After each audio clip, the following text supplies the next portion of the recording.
ربنا صل على أحمد خير المرسلين. اعوذ باللہ من الشیطان الرجیم. بسم اللہ الرحمن الرحیم. اللہم صل علی محمد وآل محمد.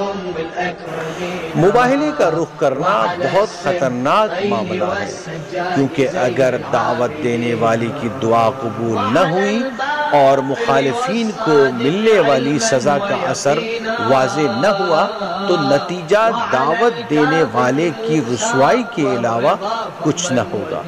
اسلامی روایات میں ہے کہ مباہلے کی دعوت دی گئی تو نجران کے عیسائیوں کے نمائندے پیغمبر اسلام حضرت محمد مصطفیٰ صلی اللہ علیہ وآلہ وسلم کے پاس آئے اور آپ سے مہلت چاہی تاکہ اس بارے میں سوچ بچار کر لیں اور اس سلسلے میں اپنے بزرگوں سے مشورہ کر لیں۔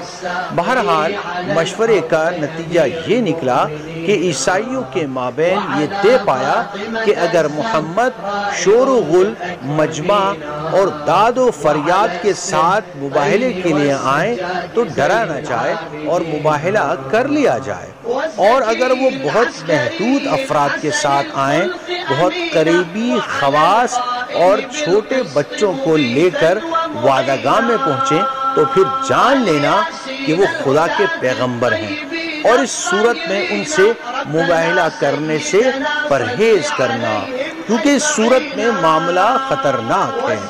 طے شدہ منصوبے کے مطابق عیسائی میدان مباہلہ میں پہنچے تو دیکھا کہ پیغمبر اسلام اپنے بیٹے حسین کو گود میں لیے، حسن کا ہاتھ پکڑے اور علی و فاطمہ کو ہمراہ لیے آ پہنچے ہیں، اور انہیں فرما رہے ہیں کہ جب میں دعا کروں تو تم آمین کہنا۔